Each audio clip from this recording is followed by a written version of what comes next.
man, I hate to break it to you. See, I am starting to think that I am capable of damn near anything. This episode's called Here's Negan, and this title is ripped straight from the comic books. We've stolen pieces of it through the years, and so we were looking for a new way to get into this backstory, but we wanted to keep that title because it would be a travesty if we finished out the series and we didn't do something called Here's Negan.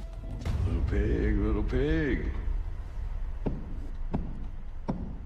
Let me in. Isn't it fun to see just Savior Negan again? Big, bad, mean, scary Savior Negan. You start to feel the divide that has grown between the images of the two people, but at the same time, Savior Negan is saying, Now, see, the sad part is that you thought for even a second that those folks would see you for anything but who you truly are.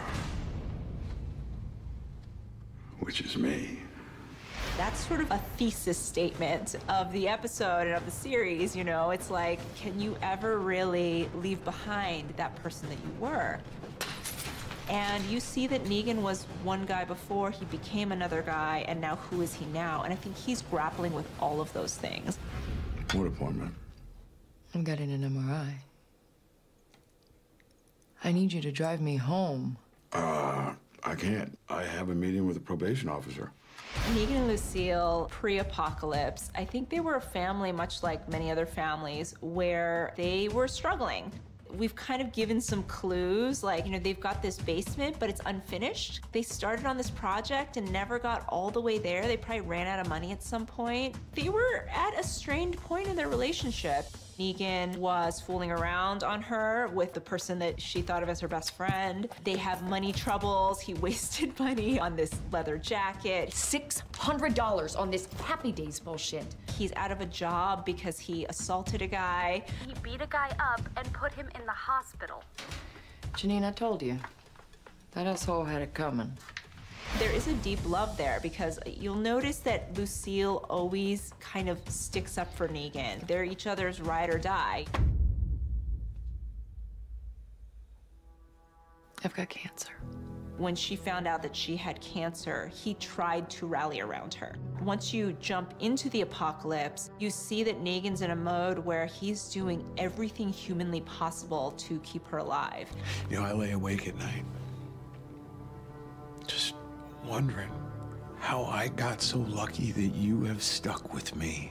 From her side, what you're seeing is a woman who is realizing, like, this thing that we're in isn't going away. This might be the rest of my life, and I think I have to get to that point where I'm ready to say goodbye, but he's not ready to let go. We are not giving up, do you hear me?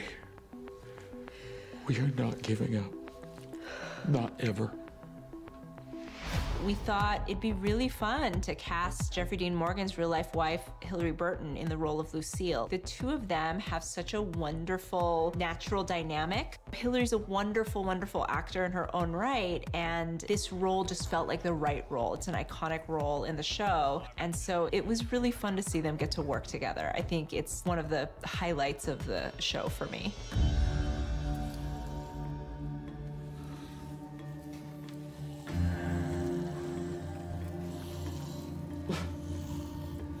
The idea of killing something that was once human is pretty horrific. We show our characters able to do it with ease now because they're monsters that are so far removed from the humans they once were. Imagine, like, if it's you and this has just started and you're having to now kill people that were maybe once your neighbor or somebody that looks vaguely familiar, and you're having to, like, get through all those protective mechanisms that the body has to prevent you from being killed. It's not for the squeamish, and so I think, like, that was a choice that the writer had pitched that I loved, which is like, let's see how hard it is.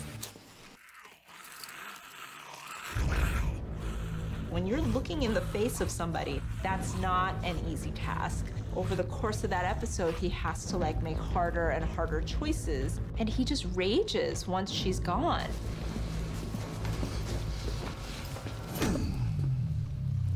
Feeling like these guys that imprisoned him and took his stuff and made him go through all this maybe kept him from making sure that his wife didn't kill herself, or that at least that he could have been the one by her side holding her hand through it as she let go. You know, I never killed a man before tonight. It's the truth. That really is the trigger for the Negan that we remember coming into the show. There's nothing else that he's afraid of anymore. We wanted to end this block of episodes on the scene of Maggie and Negan locking eyes because it really feels like in some ways that's a major part of the conflict going into season 11. In the first episode, Maggie's kind of deciding, can I live with Negan? Ultimately, she decides yes. I'm sorry. The council's voted to banish you. The story of Here's Negan is Carol sort of makes a unilateral decision that that is not going to be the case. They cannot live in the same space. But Negan ultimately makes the choice, is that how I need to live my life? Or was Lucille asking me to accomplish more? And I think that by the end of the episode, as he's kind of gone through this reverie, he realizes that he owes the memory of his wife something more.